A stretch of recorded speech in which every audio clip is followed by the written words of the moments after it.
want to talk about. I want to get into some issues and discussions here. One thing that jumps out at me this morning, well, there's a couple things. But one is that mortgage applications came out, and they're down 9% this week, or last week. They were down 9% week over week. Refinancing index slipped, was down 12%. This is on the refinancing side, this is the lowest level since December, and it's the fourth consecutive week. So some are talking about, I'm reading a report that's talking about it's probably due to the higher interest rate. Let me tell you something. If nobody's getting a home or refinancing because the 30-year mortgage is up to 3.62% as opposed to 3.53%, you got to be kidding me. So I can't imagine. I would hope that buyers of mortgages, if you're buying a home and you got to get a mortgage, I would hope nobody in the country is actually sweating over 10 1/100ths% in interest rate. Frankly, I think if the interest rate went to 4.5%, it's still a deal for a mortgage. So if you are one of those folks that are saying, wow, it's up to 3.62%, I'm going to wait, I wouldn't do that if I were you. Because in all likelihood, we're going to see interest rates could climb dramatically.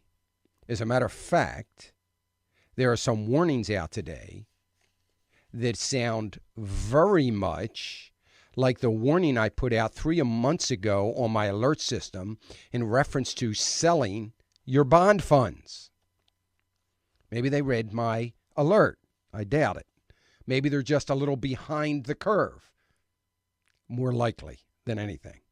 I'll talk a little bit about that, and I will reiterate my message about bond funds and what I'm thinking and what apparently a lot of others are thinking. Hey, if you happen to buy a stock, Smithfield Foods, you know that stock. It was on my buy list some weeks ago for the first time in a while.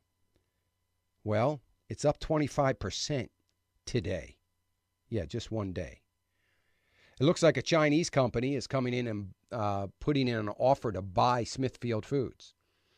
That is an effort for the Chinese government to control, well, not to control, but to get a stronger position in pork, a staple in China.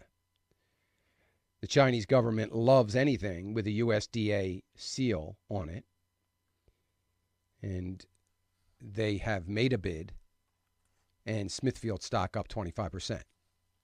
So good news, if you own Smithfield stock, it's likely they'll do pretty well as a result of being bought out by the Chinese company. That means we're going to have pork farmers that are already controlled somewhat by Smithfield are now going to be controlled by the communist nation of China.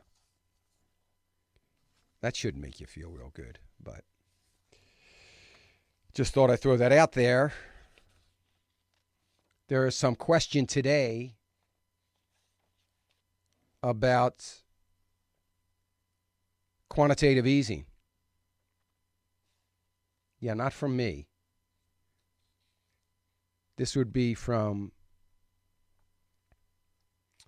the Organization for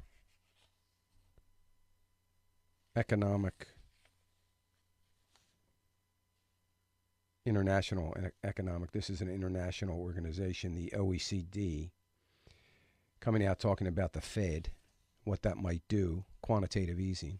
I'm going to talk a little bit about that as well. I'm going to take your calls at 888-589-8840.